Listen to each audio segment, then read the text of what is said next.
കോഴിക്കോട് കക്കയത്ത് കാട്ടുപോത്തിന്റെ ആക്രമണത്തിൽ കൊല്ലപ്പെട്ട ഏബ്രഹാമിന്റെ ഇൻക്വസ്റ്റും പോസ്റ്റ്മോർട്ടവും നടന്നില്ല. കാട്ടുപോത്തിനെ വെടിവെച്ചു കൊല്ലുന്നതിലുൾപ്പെടെ തീരുമാനമാകാതെ ഇൻക്വസ്റ്റുമായി സഹകരിക്കേണ്ടെന്ന നിലപാടിലാണ് കുടുംബവും സമരസമിതിയും.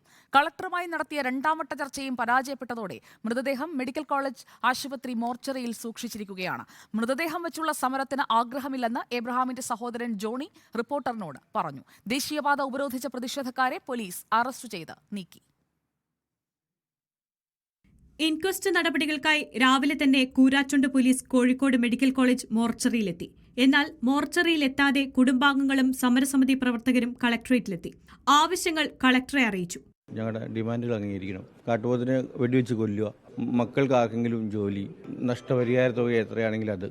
കുടുംബം ഉന്നയിച്ച ആവശ്യങ്ങളൊന്നും ആദ്യ ചർച്ചയിൽ കളക്ടർ അംഗീകരിച്ചില്ല. രണ്ടാമതും ചർച്ച നടത്തിയെങ്കിലും കാട്ടുപോത്തിനെ വെടിവെച്ച് കൊല്ലാനുള്ള ഉത്തരവ് നൽകാനാവില്ലെന്ന് കളക്ടർ അറിയിച്ചു. ഇതോടെ ഇൻക്വസ്റ്റും പോസ്റ്റ്മോർട്ടവും അനിശ്ചിതത്വത്തിലായി. അപ്പം അടുത്ത മരണം കൂടിയാണ് ഉദ്ദേശിക്കുന്നത്. ഒരാളുടെ മരണം പോലെ എക്സ്ട്രീം സിറ്റുവേഷന് ഇത്തരമൊരു ഉത്തരവിറക്കാൻ എക്സ്ട്രീം സിറ്റുവേഷൻ കളക്ടറോട് ഞങ്ങൾ ചോദിക്കുന്നു. ഇനിയും മരണം നടക്കുന്നതാണോ കളക്ടർ ഉദ്ദേശിക്കുന്നത്? കളക്ടറേറ്റിന് മുൻപിൽ ദേശീയപാത ഉപരോധിച്ച UDF പ്രവർത്തകരെയും കർഷക സംഘടനാ പ്രവർത്തകരെയും പോലീസ് അറസ്റ്റ് ചെയ്ത് നീക്കി.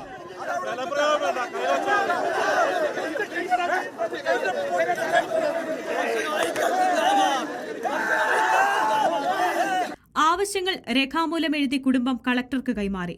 DFOയെയും പെരുവണ്ണാമുഴി റേഞ്ച് ഓഫീസറെയും പിരിച്ചുവിട്ട് മനഃപൂർവ്വമായ നരഹത്യയ്ക്ക് കേസെടുക്കണമെന്ന ആവശ്യവും കുടുംബം ഉന്നയിച്ചു. റിപ്പോർട്ടർ, കോഴിക്കോട്.